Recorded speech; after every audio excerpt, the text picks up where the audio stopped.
co-animé par Antoine Mignon-Levaillant de l'Association des communes forestières des Pyrénées-Atlantiques, par Laurence Bouaben qui intervient sur les sujets en lien avec le développement durable et l'industrie à la CCI de Pau-Béarn, et moi-même, Léa Clédon, qui intervient sur les sujets en lien avec le développement durable à la CCI de Bayonne-Pays Basque. Donc, notre objectif, c'est vraiment d'accompagner les entreprises autour de la promotion des énergies renouvelables, notamment dans le cadre des démarches de décarbonation qui sont aujourd'hui fortement soutenues par l'État, notamment dans le cadre de plans de relance dont vous avez dû entendre parler, en tout cas, je l'espère.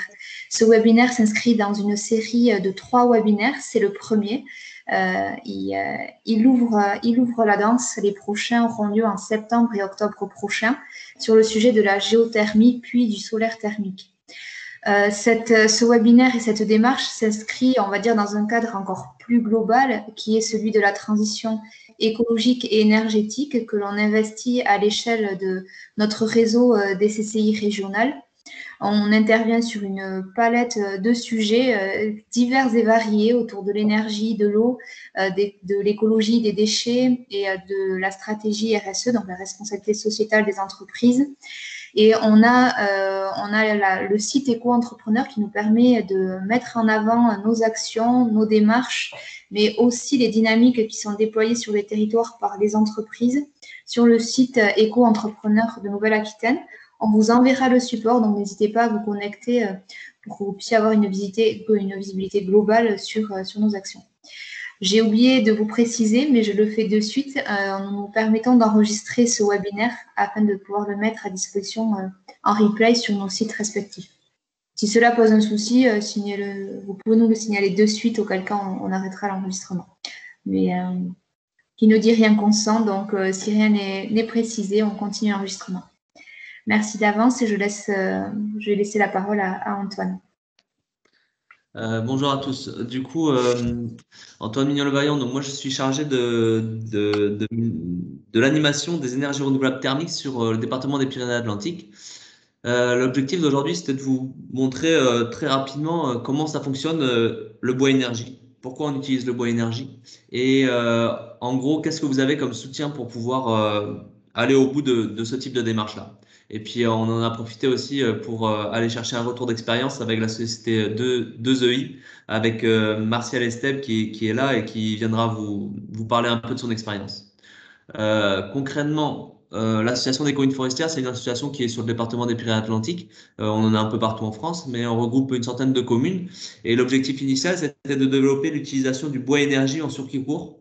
Et c'est pour ça qu'on a été financé par l'ADEME et la région pour animer ce réseau-là. Et voyant que c'était un réseau qui était intéressant et que les élus étaient intéressés, les entreprises étaient intéressées par ces sujets-là, l'ADEME nous a demandé de nous élargir et de parler aussi de géothermie et de solaire thermique pour proposer les projets les plus pertinents aux maîtres d'ouvrage. Donc aujourd'hui, on va se focaliser sur le bois et puis on fera 2 autres webinaires, un autre sur la géothermie du coup qu'on appelle de surface, géothermie de minime importance, et le solaire thermique pour produire de l'eau chaude sanitaire et du chauffage à partir de l'énergie solaire. Le bois énergie concrètement, on a du combustible qu'on va brûler dans une chaudière. L'avantage, c'est que du coup, on va pouvoir avoir en fait une production à la sortie de cette chaudière qui va être assez variée. C'est-à-dire qu'on va pouvoir produire de l'eau chaude, si là c'est une chaudière à eau chaude, ou on va produire aussi de l'air chaud, si c'est un générateur d'air chaud, avec des températures qu'on va pouvoir faire varier à peu près autant qu'on veut. Sur l'eau chaude, le truc, c'est que du coup, la chaudière, elle produit de l'eau chaude à 90 degrés, 100 degrés, à peu près. Et après, on va pouvoir faire varier en fait cette température-là suivant le besoin qu'on a derrière. Si c'est de la vapeur qu'il nous faut, on peut produire de la vapeur à la sortie. Si c'est de l'eau surchauffée qu'il nous faut, on peut produire de l'eau surchauffée. Si c'est de l'eau chaude sanitaire, c'est pareil, on peut choisir de produire de l'eau chaude sanitaire. Suivant en fait le type de combustible qu'on a et suivant les puissances des chaudières nécessaires par rapport aux besoins du bâtiment, on va avoir des technologies un peu différentes. On peut avoir ce qu'on appelle des chaudières avec des vis sans fin. C'est la partie gauche de la présentation là, qui elles sont prévues pour des chaudières de petite puissance. Et après, pour les chaudières de grosse puissance, on peut avoir tout ce qui est tapis et dessileurs dans le silo, qui en fait sont adaptés à des combustibles différents. Suivant les puissances des chaudières, on va avoir un combustible qui va être différent, qui va varier en termes d'humidité, en termes de granulométrie. Euh, voilà.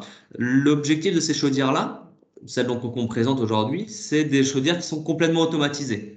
Donc, vu que le combustible est en morceaux, je vais vous montrer après des images de combustible, il est considéré comme fluide parce que du coup, grâce à nos vis ou à nos tapis, eh ben, on peut le déplacer depuis le silo jusqu'à la chaudière. Après, les déplacements sont quand même assez restreints, c'est-à-dire qu'il faut quand même que le silo soit collé à la chaufferie. Donc, ça nécessite quand même des aménagements par rapport au gaz ou par rapport au fuel qu'on peut déplacer plus facilement. On va produire notre chaleur et derrière on va avoir on va avoir la production de trois matières, de la chaleur qu'on va utiliser donc soit en air chaud soit en eau chaude qu'on va tirer depuis le foyer.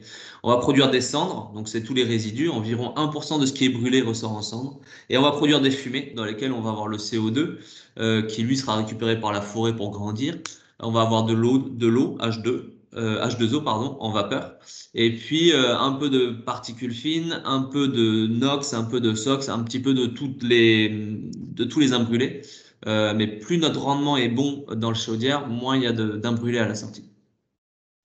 Je vous ai juste mis ce petit graphique-là pour vous montrer en fait que bien souvent, quand on va dimensionner l'installation de la chaudière bois, on va éviter de prévoir une chaudière de forte puissance qui pourrait couvrir tous les besoins du bâtiment, simplement parce que vous voyez sur le graphique ici, par exemple en janvier, je sais pas, le 10 janvier là, on a un appel de puissance qui est très important, mais qui correspond en fait à très peu de temps dans l'année. C'est le 15 janvier, quand il fait -5 dehors et qu'on a besoin de chaleur très rapidement dans le bâtiment. Là, il faut beaucoup de puissance pour apporter la chaleur nécessaire dans le bâtiment.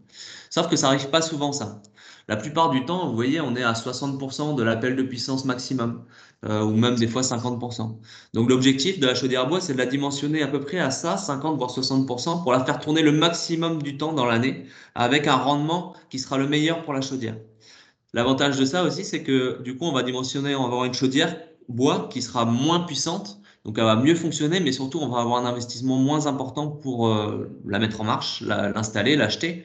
Et on va faire le complément avec une autre énergie. Donc ça peut être une autre énergie bois si on veut, ça peut être de l'électricité, ça peut être du fuel, ça peut être du gaz, ça peut être à peu près toutes les autres énergies, qui va nous permettre en fait de faire ces appoints-là. Et ça va pas avoir beaucoup d'impact sur notre coût de fonctionnement parce qu'on va pas les utiliser souvent. Voilà, ah, ça y est. On va pas les utiliser souvent, du coup, même si ça nous coûte cher cette énergie-là en tant que telle, et ben sur l'année, ça va pas représenter beaucoup. Voilà les types de combustibles qu'on peut utiliser. Donc on a le bois déchiqueté, qu'on appelle aussi la plaquette, qui est en haut à gauche, qu'on va utiliser pour des chaudières à partir de en gros 100 kW de puissance de chaudière. Jusqu'à plusieurs mégawatts de puissance, donc une très grosse chaudière. Et le granulé qu'on va préférer utiliser pour les plus petites chaudières, simplement parce qu'il coûte plus cher à l'achat. Et du coup, et puis c'est en termes d'investissement, ça coûte un peu moins cher, mais voilà, en coût de fonctionnement, ça revient plus cher. L'intérêt du granulé, c'est qu'on peut le souffler, donc on peut avec le camion qu'on voit à gauche là, on peut le souffler, donc on peut installer le silo et la chaufferie à des endroits différents. C'est plus facile à mettre en œuvre que le bois déchiqueté qu'on doit venir livrer directement dans le silo. Vous voyez une photo à droite là d'un camion qui vient béner directement dans le silo pour la chaudière. Là, sur notre département, je vous ai mis cette carte-là juste histoire de vous montrer un peu le développement. Moi, quand je suis arrivé il y a 7 ans, il y avait à peu près 10 chaudières sur le département. Et voilà, depuis, donc c'est les points, les ronds bleus que vous voyez là. Les bleus clairs, c'est des projets où on est en étude de faisabilité et où ça devrait sortir d'ici quelques années le réseau de chaleur ou la chaudière. Voilà, je vais vous montrer après des exemples à la fin. Pourquoi on utilise le bois énergie? Concrètement, l'objectif, c'est d'utiliser la ressource locale. Je vous ai pas montré sur la carte là, mais on a des producteurs, en fait, c'est des carrés rouges qui sont des producteurs de combustible bois déchiqueté. On a des distributeurs de granulés qui sont les losanges rouges vers Orthez, vers Morlas là-bas. Et en fait, on en a un petit peu partout sur le département qui vont utiliser les bois du coup du département pour pouvoir les transformer en combustible et ensuite venir les livrer dans les chaudières.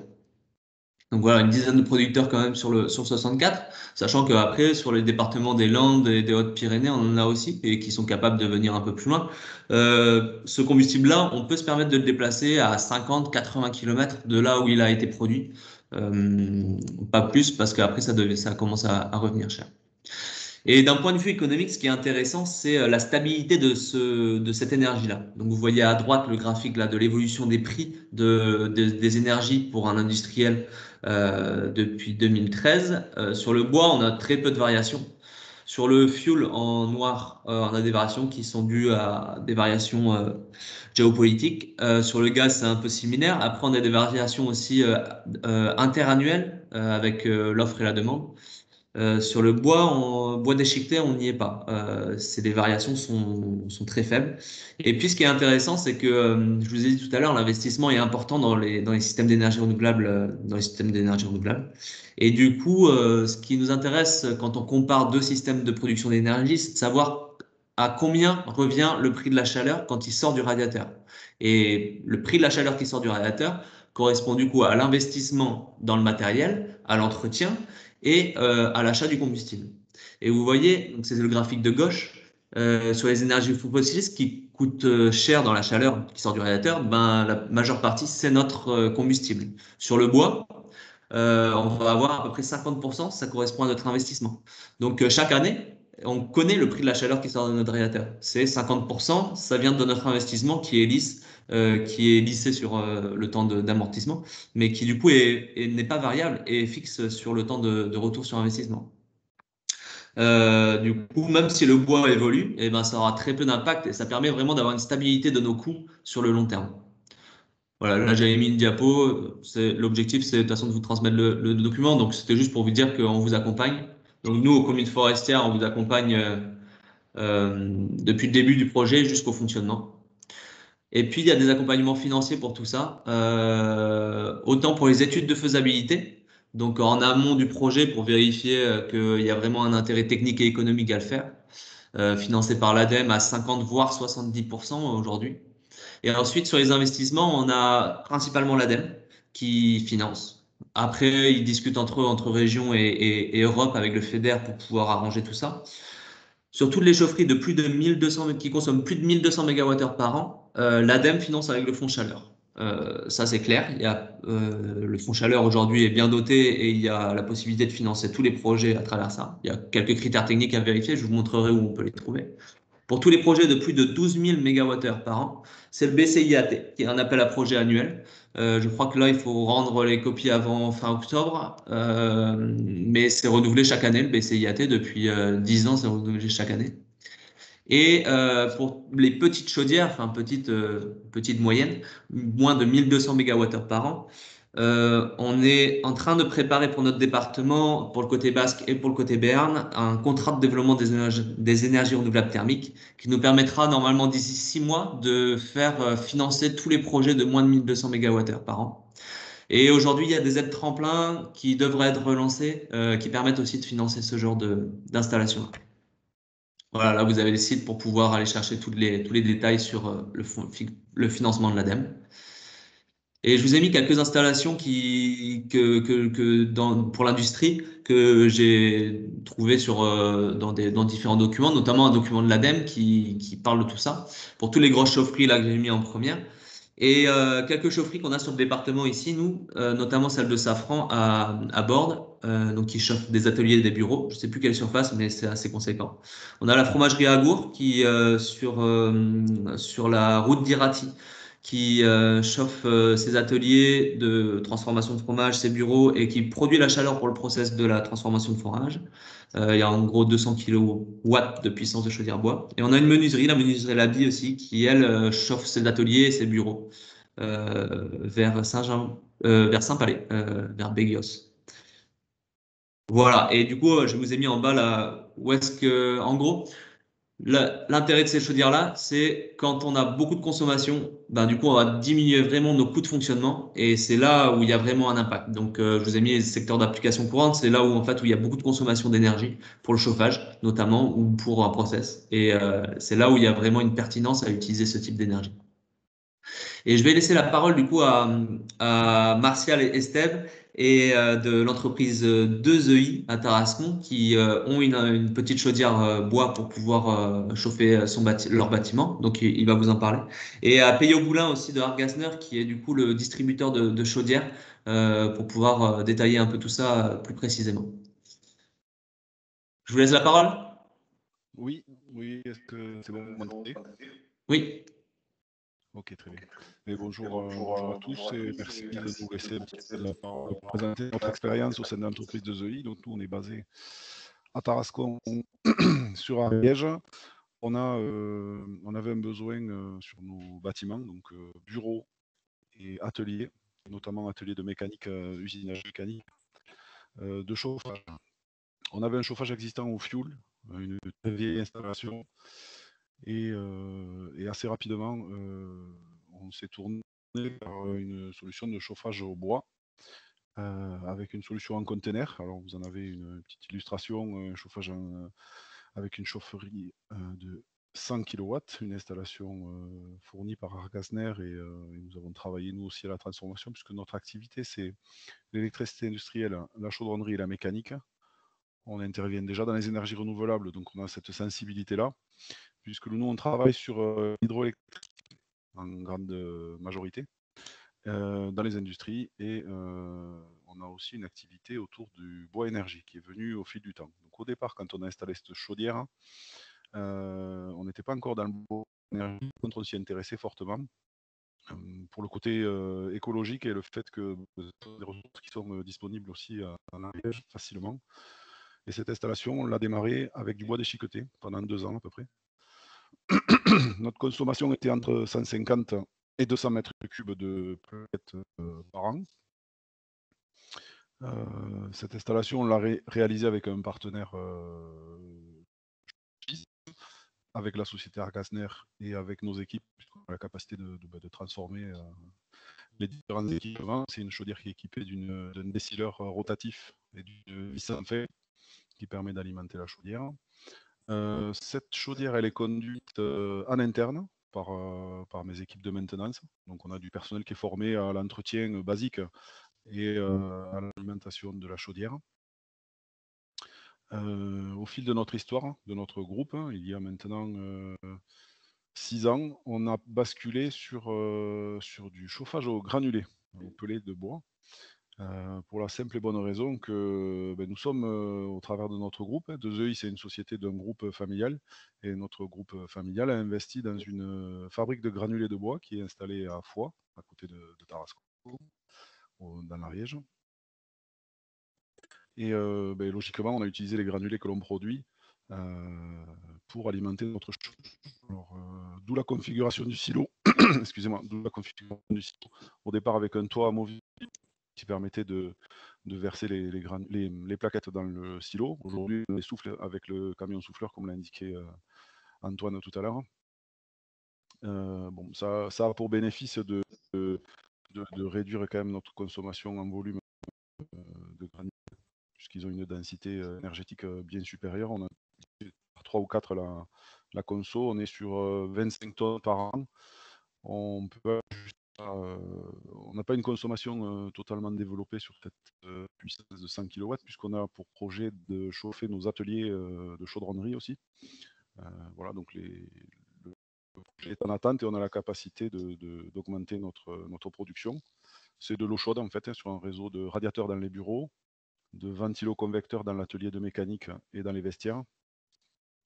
Et les ateliers futurs, l'équipement futur dans les ateliers sera aussi avec des ventiloconverteurs. Donc on a de l'eau chaude à 80 degrés à peu près. Ce qui est intéressant sur le fait d'installer ce type de chaudière, c'est que d'une part, on renouvelle notre matériel, on a une conduite beaucoup plus précise des équipements, puisque la régulation de la chaudière permet d'avoir un suivi beaucoup plus précis de la température, de la consommation. On peut réaliser un pilotage à distance aussi, alors soit avec le matériel qui est fourni par Agasner, soit par une GTC qui serait installée dans votre bâtiment si vous en avez l'utilité, qui peut gérer d'autres sujets, la ventilation et bien d'autres choses. C'est quelque chose d'assez souple et industrialisé. C'est du réseau informatique et donc on a des facilités de gestion intéressantes aussi pour suivre ça. Alors, on n'en parle pas, enfin, sur cette présentation, on n'en parle pas, mais nous, on a en parallèle des logements, toujours sur Tarascon, où on a également fait le même montage avec une chaudière au départ à plaquettes et maintenant à granulés, qui alimente des logements. Donc, c'est pas tout à fait le sujet aujourd'hui, mais enfin, sachez qu'on a deux chaudières de ce type-là. On chauffe 14 logements, un mini réseau de chaleur, on va dire interne, pareil, avec un vecteur eau chaude. Et on est très satisfait du fonctionnement et de la fiabilité de l'installation. Bon, voilà, je peux compléter si besoin. Dites-moi si. Merci Martial. Bah, c'est déjà, je pense, assez complet. Je sais pas, Peyo, si tu voulais rajouter quelque chose sur. Non, vous m'entendez? Ouais. Ouais. Non, mais c'est assez complet. Après, moi, éventuellement, s'il y a des questions spécifiques propres à Gazner, je peux peut-être diriger du monde là-dessus. Mais non, c'était relativement complet. Ok. Je peux répondre aux questions si toutefois il y en a. Ouais. Et ben, c'est justement le moment, du coup, pour des questions, s'il y a des questions qui arrivent. Juste pour vous prévenir que, du coup, les prochains webinaires qu'on a à Flash comme ça, il y en a un sur la géothermie, donc ce que j'ai dit au départ, sur la géothermie de surface, 23 septembre, et sur le solaire thermique, le 7 octobre. Et là, vous avez toutes les coordonnées des uns et des autres, enfin, de la CCI et de moi, pour toute autre question aussi. Je ne sais pas s'il y a des questions déjà dans le chat ou Laurence. Effectivement, il y a une question qui concerne le contrat de développement. À quel moment est-ce qu'il faut candidater pour donc ce futur contrat de développement qui est en cours? Et aussi, est-ce que les communes seront-elles éligibles dans le cadre de ce dispositif? Oui, on est en train de créer un contrat donc avec le SDEPA pour le côté Béarn et avec la CAPB là, donc, sur le côté basque. Pour les entreprises, les collectivités, les agriculteurs, les bailleurs sociaux, enfin toutes les personnes juridiques qui ont un numéro de SIRET. Et ce contrat, du coup, devrait être effectif à partir de janvier, à peu près, quoi, janvier 2022. Candidater, c'est pas une question de candidater. Par contre, s'il y a des projets, c'est intéressant de revenir vers moi, qu'on puisse les intégrer dans le contrat. L'objectif du contrat, en fait, c'est de donner à l'ADEME une enveloppe de projets qui vont être réalisés dans les 3 ans à venir, et que sur cette enveloppe-là, l'opérateur local s'engage à ce que le nombre de projets soit réalisé dans les 3 ans à venir. Donc, s'il y a des projets, des réflexions ou quoi, c'est le moment de venir en parler. Et puis, une fois que le contrat sera signé, à partir de ce moment-là, on pourra financer toutes les installations qui sortiront. Même si elles ne sont pas inscrites dans le contrat, on pourra toutes les financer à travers le fonds chaleur. Alors du coup, par rapport au côté Béarn, les entreprises ou les projets qui ne seraient pas sur le territoire de la communauté de communes d'agglomération Pau-Béarn sont aussi éligibles ou pas? Oui, parce qu'on partirait avec le SDEPA, donc normalement, on Et le prendrait SDEPA. l'ensemble du territoire. Mais c'est toujours en discussion, mais l'objectif, c'est de couvrir l'ensemble du département. D'accord. Et donc un projet porté par un établissement public aussi peut être dans ce cadre-là. C'est tout Ouais, statut juridique. c'est ça. Du Très moment bien. qu'il y a un numéro de SIRET. Alors, je ne sais pas s'il y a d'autres questions. Comme on est peu nombreux, vous pouvez aussi prendre et désactiver vos micros si vous le souhaitez.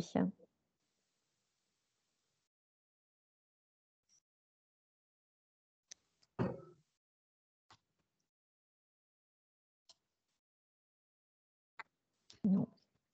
Non, pas de questions, c'est pour respecter le timing. On va être dans les clous. Non.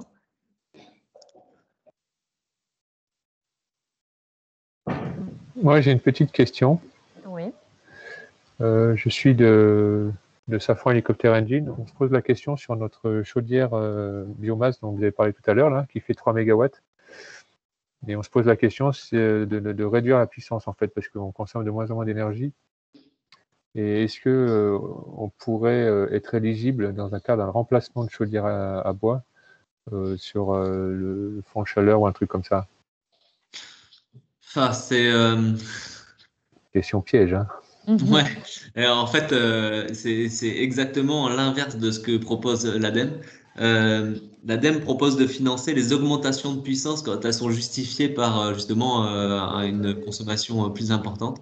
Mais c'est un sujet qui va devoir être abordé de plus en plus souvent parce que notamment il y a le décret tertiaire qui vient jouer Exactement. là-dessus, voilà, où on va devoir diminuer les consommations dans tous les bâtiments, ce qui est logique parce que c'est bien là où il faut pousser, vraiment éviter de consommer. Et puis derrière, si on peut utiliser une énergie renouvelable, tant mieux. Si on peut pas, tant pis. Mais du coup, c'est une question que je vais faire remonter auprès de l'ADEME parce que aujourd'hui, ils disent que non. Mais voilà, peut-être que c'est un sujet qu'il faut qu'ils prennent à bras le corps pour qu'on ait des réflexions cohérentes autour de tout ça, quoi. Parce que typiquement, c'est dans le cadre du décret tertiaire justement qu'on est en train de travailler là, et il faudrait qu'on divise l'alimentation de puissance par 2, nous. Ah ouais. Et donc la chaudière à bois est surdimensionnée en fait. Ok. Je vais leur en parler et puis je reviens vers vous dès que j'ai des retours d'informations sur le sujet. Ça m'intéresse. Ok. Merci beaucoup. Alors, oui, j'ai votre mail là, je crois, dans le listing. Oui, Guillaume Touvard, oui, je pense. Ça marche. Est-ce qu'il y a d'autres projets ou d'autres questionnements dans vos entreprises que vous souhaiteriez partager ou des réactions par rapport à ce qui a été présenté? Vous nous enverrez les planches? Oui, tout à fait.